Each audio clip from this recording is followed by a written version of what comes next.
Hi friends, నా పేరు శ్యామ్. మీరు చూస్తున్నది శ్రేయాస్ ఇన్ఫోటెక్. సో ఫ్రెండ్స్, ఇవాళ ఈ వీడియోలో all India Sainik school entrance examination AISSEE 2025 కి సంబంధించి 6th and 9th క్లాస్ కి సంబంధించిన అడ్మిషన్ నోటిఫికేషన్ డిసెంబర్ 24న ఇవ్వడం జరిగింది. ఇందులో అడ్మిషన్ కోసం ఆన్లైన్ ద్వారా అప్లై చేయాల్సి ఉంటుంది. దీనికి సంబంధించిన ఆన్లైన్ అప్లికేషన్ వచ్చేసి 24 డిసెంబర్ నుండి మొదలై జనవరి 13, 2025 వరకు గడువు ఇవ్వడం జరిగింది. దీని యొక్క ఎంట్రన్స్ ఎగ్జామ్ డేట్ వచ్చేసి ఇంకా అనౌన్స్మెంట్ అయితే ఏమీ జరగలేదు. సో ఇక ఆన్లైన్ ద్వారా అప్లై చేయడానికి జనరల్ కేటగిరీకి 800 రూపాయలు మరియు అలాగే SC ST కి అయితే 650 రూపాయలు ఎగ్జామ్ ఫీజు ఆన్లైన్ ద్వారా పే చేయాల్సి ఉంటుంది. ఇక అప్లై చేయడానికి కావాల్సిన డాక్యుమెంట్స్ వచ్చేసి క్యాండిడేట్ యొక్క Aadhaar card, passport photo, candidate signature and left thumb and అలాగే డేట్ ఆఫ్ బర్త్ ప్రూఫ్ కోసం బర్త్ సర్టిఫికేట్ లేదా పాస్పోర్ట్ లేదా గవర్నమెంట్ ఇష్యూ చేసిన ఏదైనా డాక్యుమెంట్ ని పెట్టవచ్చు. ఇక ఎగ్జామ్ కండక్టింగ్ కి సంబంధించి OMR షీట్ ద్వారా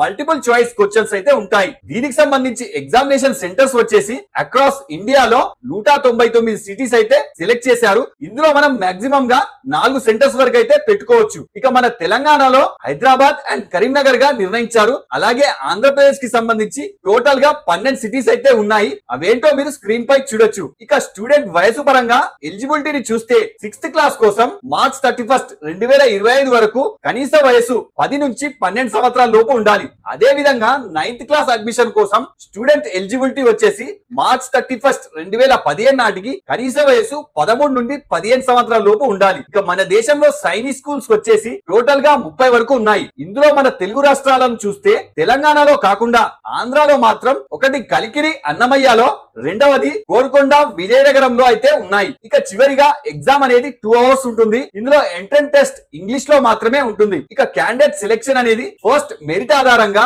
సెకండ్ క్యాస్ట్ పరంగా, థర్డ్ క్యాండిడేట్ చూస్ చేసుకున్న నేటివ్ ప్లేస్ ని బట్టి సెలెక్షన్ చేపడతారు. ఇక చివరిగా దీనికి సంబంధించిన వెబ్సైట్ యొక్క డైరెక్ట్ లింక్ వీడియో డిస్క్రిప్షన్ లో ఉంది. అక్కడ నుంచి ఓపెన్ చేసి మీరు డైరెక్ట్ గా మీ మొబైల్ లోనే అప్లై చేసుకోవచ్చు. లేదంటే దీనికి సంబంధించిన అప్లికేషన్ ని ఆన్లైన్ లో ఎలా అప్లై చేయాలో మన నెక్స్ట్ వీడియోలో చూద్దాం. సో ఈ వీడియోలో మీకు ఏమైనా డౌట్ ఉంటే నాకు కింద కమెంట్ చేయండి. ఇలాంటి మరిన్ని అప్డేట్స్ కోసం వీడియోని లైక్ చేసి మా ఛానల్ ని సబ్స్క్రైబ్ చేసుకోవాల్సిందిగా కోరుతున్నాను. జై హింద్.